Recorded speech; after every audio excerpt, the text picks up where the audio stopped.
Joining us right now, as she does every couple of weeks, we have Governor Katie Hobbs in studio with us. Thank you so much, Governor, for your time today. All right, we spoke earlier, just a few moments ago, to Maricopa County Supervisor Thomas Galvin. He's chairman of the Maricopa County Board of Supervisors, who had just gotten out of this stakeholders meeting. I think that'd be a good way to describe it. Can you explain to me your involvement in the stakeholder meeting? How were you represented? So I had a number of staff at the meeting, and we've been pushing for this stakeholder meeting for a while because we knew we need to get everyone at the table to hammer this out. And I heard the supervisor say, we're on second base, and so, we're in scoring position, and that's good. I think that the meeting, we're headed in a positive direction, and we'll get this done. Is there any way to keep taxpayer dollars out of this deal? Look, the fact is, and I've said this here before, if the Diamondbacks weren't playing at Chase Field, it would be empty and not generating any revenue at all. And so I think our goal is to protect taxpayers. I think everyone's goal here is to protect taxpayers while we're able to create jobs and keep the Diamondbacks in Phoenix. And I hope we get there. Is there something in this bill you don't like? Look, I'm not as focused on the specific details as making sure that the stakeholders can get on board with something that works for everyone involved. Because Galvin was telling us the one thing that he didn't like was that the Diamondbacks wanted tax revenue from outside of the stadium, whether that means they're going to build something or what have you. How can they keep tax money from something that is outside of the stadium? Because as I've read in trying to figure out this whole thing, they will keep some of the tax revenue if you go and you buy something inside the stadium. Right. So are you on board? Which one are you on board for? Are you cool with them keeping some money from outside the stadium? No, I don't think general fund should go into this at all. Okay, so we had a stakeholders meeting. I realize that we have elected officials and representatives in there. I feel like I wasn't invited. I'm a stakeholder because I'm a taxpayer, and I'm not a fan of taxpayer dollars going to sports stadiums, if you will. I get the argument that if the stadium wasn't there, it'd be a dirt lot. I'm going to, just say whatever. Worst case scenario, it's just a dirt lot and generates zero in anything. But my concern is that this deal and subsequent deals just perpetuate the original sin, which was, why in God's green earth is Maricopa County, state of Arizona, city of Phoenix in the stadium business? Because I want us to get out of the stadium business. Is there ever any hope of that? I think there is. And I think, we're in a different place than we were 20-some years ago when the stadium was built. And we're looking at a different model of financing it. So I think we're in a good place. And I think you're not alone in wanting the government to be out of the stadium business. And again, that's why it's a huge priority for me to make sure we're protecting taxpayers in this. Okay. Governor Hobbs is joining us every 2 weeks. Talk to the governor. The bill moratorium. Yeah. All right. Let's talk about this. So you threatened to veto every piece of legislation that Republicans sent to your desk until the legislature passed a funding bill. This was going to go towards people with disabilities. Yep. And now it's May. It could have gone broke in May. Okay, so you played hardball. Yep. Kind of ballsy. Am I allowed to say ballsy to a governor? I don't know if I can say that. It just happened. Look, I'm a social worker, and so these Republicans picked a fight with the wrong person.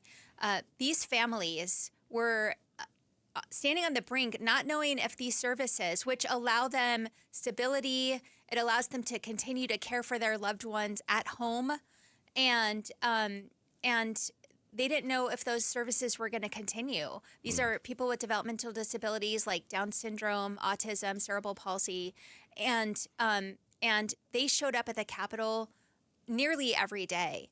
And the Republicans tried the Republicans attacked them to try to score political points.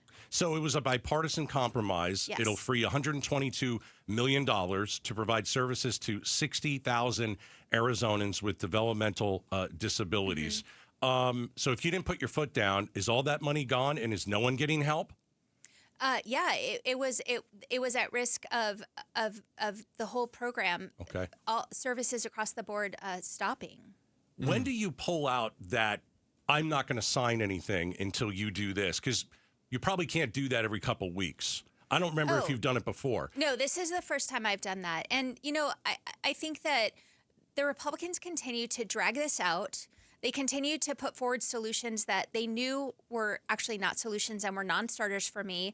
They continued to put forward solutions that didn't involve talking to any of the parents and families that rely on these services and understand the impact it would have on them. And so it was time to say, look, you guys need to fix this. I put this in my budget that I released in January, and they've had all this time. And we've worked on bipartisan solutions, and they weren't having any of it. By the way, got a text that said, thank you for looking out for the DDD clients. I don't know what we would have done for my brother had you not fought for them. So obviously there's people out there that obviously know that. I want to switch gears a little bit. President Trump has threatened in-state tuition for the Dreamers. Yeah. Currently, that is allowed in the state of Arizona. Yep. Undocumented students who are part of the DREAM Act can go to state schools with in-state tuition. Yeah. What is your stance on that? And do you think we can survive a Trump onslaught? Look, the president cannot change state law with an executive order as much as he wants to, and as much as he disagrees with the state law. And this is a state law because it was passed by a majority of the voters of our state in 2022. And Dreamers are Arizonans. They are people who have lived here most of their lives, gone to Arizona schools throughout their school career, and are as Arizonan as anyone who's a citizen, and voters said, yes, they should get in-state tuition. Governor Hobbs is joining us on KTAR. I hear everything that you've said. I've even gone so far. The Dreamers should be, I'm not a guy who does the magic wand and let's bring everybody in. I think they should be citizens. But I got to tell you, I do struggle with this a little bit. Yeah. I say, why should a Dreamer who is still here illegally, there is some protections, pay less than, let's say, a U.S. citizen from California who wants to come to Arizona? I still have a bit of a struggle with that. Look, I think it's really important when we're looking at higher education that we have as much opportunity for Arizonans as possible. We need to grow our workforce. We need to ensure we have a skilled workforce to meet the growing economy and ensure opportunities for Arizonans. And keeping Arizona students in Arizona is part of how we do that.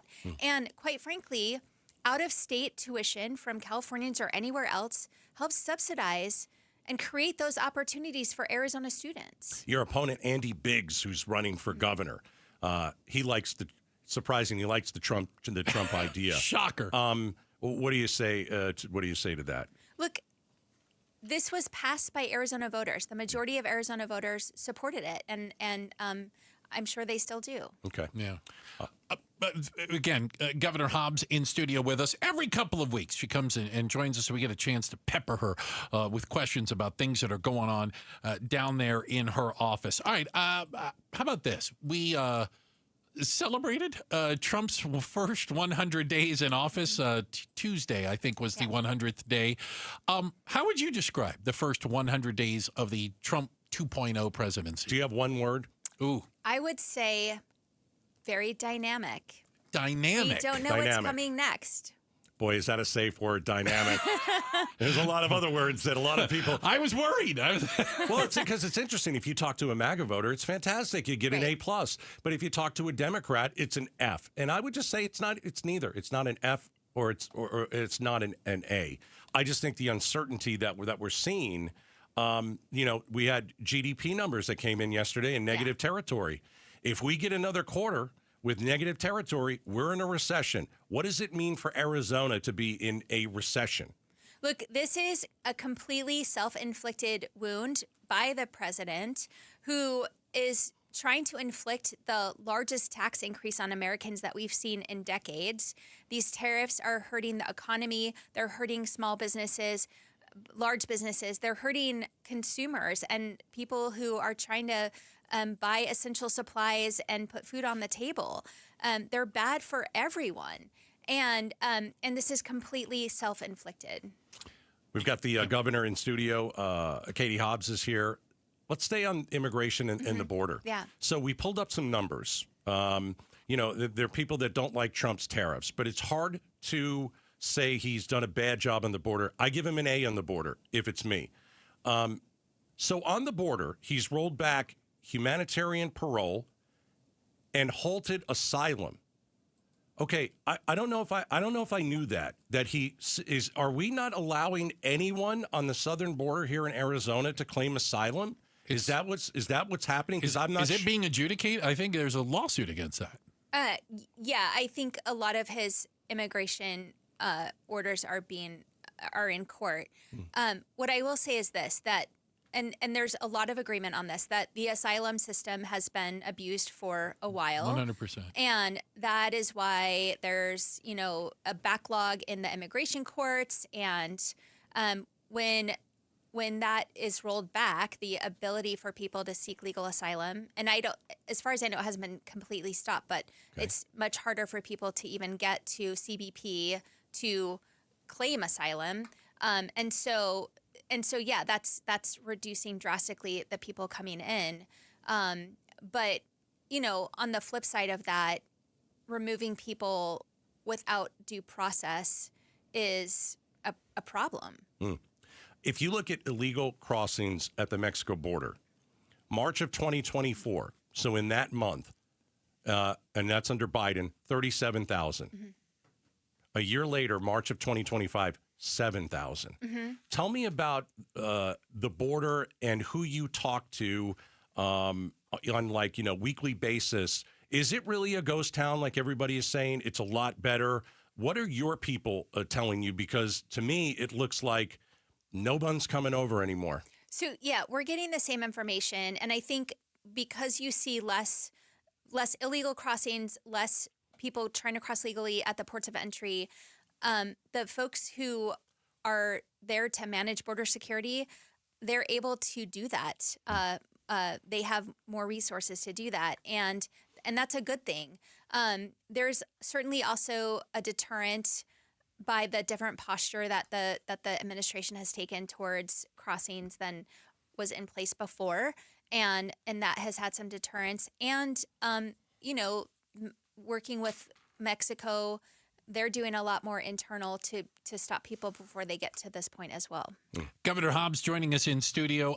Just earlier, you signed the Axon bill. I'll call it that. I know it has a I said you were going to sign that the last time you were here. Yeah. I said I called that. You did call it. Was it a good call or was it pretty solid obvious? Call. I think it was obvious, but that's okay. All right. I'm curious, have you had conversations with the mayor of Scottsdale about this bill? And I think her concern, not just for her constituents, is the precedent it sets. Look, to answer your question, no. But here's the thing. When I signed this bill, I signed a bill that is going to create 5,000 jobs at least and generate billions of dollars of economic activity for the state.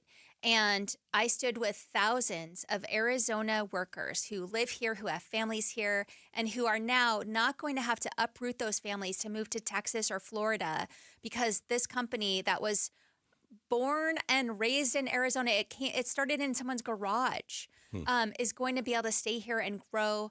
And so that is why I signed this bill. And I'm very excited about it. It sends the message that Arizona is open for business, and we're not going to let politicians use the government to shut business down. Governor Katie Hobbs joining us in studio. All right, so you're running for re-election. Mm-hmm. Yes, I am. Yes, I am. Do you have any ads out yet?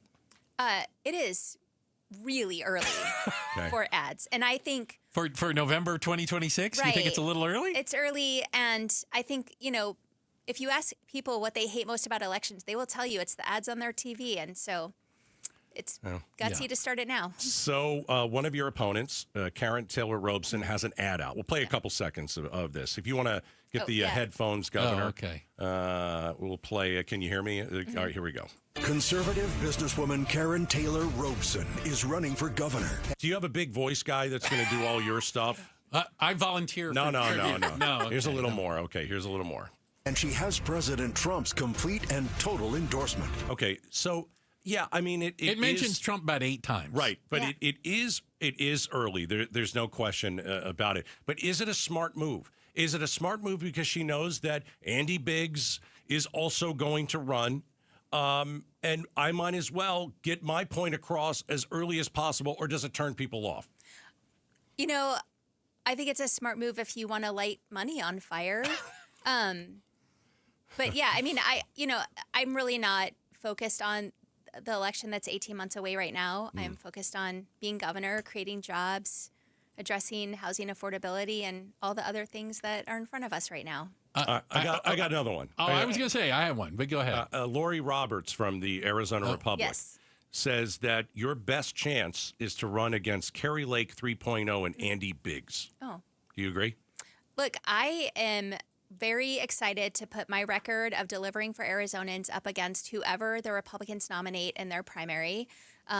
You've got Andy Biggs, who's trying to rip healthcare away from hundreds of thousands of Arizonans, or the person who is maybe best known for spending $20 million of her own money to lose to Kerry Lake in 22. What was yours, Bruce? I was going to say, who would you rather run against, Karen Taylor Robeson or Andy Biggs? But You're not going to answer that she's question. not going to answer that question. I just did. Yeah. Who would you rather run against, Biggs or Robeson? I'll take either one of them. Which one would you prefer to run against? I will either one of them. Either, it doesn't matter. Governor Hobbs. They both have Trump's complete and total endorsement. I've seen that. Yeah. I've read that somewhere. Governor Hobbs, thank you for your time today. We Thanks, appreciate Governor. it. We'll have you back in another couple of weeks, all Sounds right? great. I'm sure nothing will happen between now and then. We hardly have anything to discuss. Oh, please. Maybe the Diamondbacks bill will. Oh, maybe done by then. Is all that right. Diamondbacks bill going to be done in the next 2 weeks? Could be that done quick? Oh, okay. All right. You think it'll be done in the next 2 weeks? It could. Okay. All right. See, when she says things like that, it's like I'm she trying. knows, but she can't, That's I okay. don't know. I'm just. All right. Okay. Well, that's good news. Yeah. All right. Thanks, Governor. Thank you. Thanks for watching Outspoken with Bruce and Gaydos. Tap to watch more from KTAR News and click the button in the middle to subscribe.